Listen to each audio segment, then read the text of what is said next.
Subscribe to our YouTube channel and press the bell icon to get the latest updates. पिंडदान के लिए दुनिया भर के हिंदू गया का रुख करते हैं और ये आज से नहीं हजारों सालों से यही परंपरा है कि पिंडदान के लिए लोगों को प्रसिद्ध गया जाना पड़ता है। पिंडदान के लिए गया को सबसे पवित्र स्थान माना जाता है। यहाँ पर सिर्फ देश के ही नहीं बल्कि पूरी दुनिया के हिंदू पिंडदान के लिए आते हैं, लेकिन शायद लोग ये नहीं जानते हैं कि गया से ज़्यादा एक और उचित स्थान है जहाँ पर वह पिंडदान कर सकते हैं, और ये तीर्थ स्थल गया से 8 गुना ज़्यादा उचित और पवित्र है।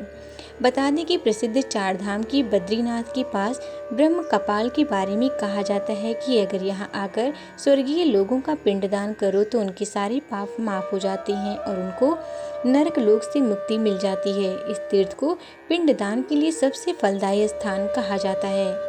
बताया जाता है कि भोलेनाथ को भी यहाँ मजबूरन आना पड़ा था, क्योंकि जिस वक्त सृष्टि की उत्पत्ति हुई थी तो 3 देवों में से एक ब्रह्मा को भी माँ सरस्वती का रूप पसंद आ गया था, जिस पर भोलेनाथ गुस्सा हो गए थे और उन्होंने ब्रह्मा के 3 सरों में से एक सर को त्रिशूल से काट दिया था। लेकिन ब्रह्मा का वो सिर कहीं जाकर नहीं गिरा और त्रिशूल पर चिपक गया। ऐसा इसलिए हुआ था क्योंकि भगवान शिव पर ब्रह्मा की हत्या का पाप लग गया था। वहीं जब भोलेनाथ ब्रह्मा की हत्या के पाप से मुक्त होने धरती लोक पर आए तो वह सर बद्रीनाथ से 500 मीटर की दूरी पर जा गिरा, जिसके बाद से इस स्थान को ब्रह्म कपाल के नाम से जाना जाने लगा। इस जगह की इतनी मान्यता है कि पांडवों को भी यहाँ आना पड़ा था। दरअसल महाभारत खत्म होने के बाद श्री कृष्ण ने पांडवों को अपने पितरों का पिंडदान यहीं करने के निर्देश दिए थे।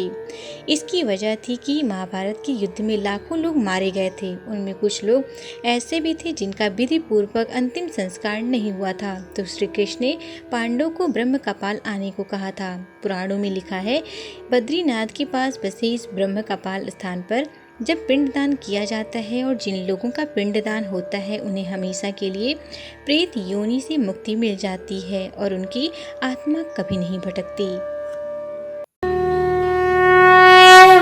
Subscribe to our YouTube channel and press the bell icon to get the latest updates.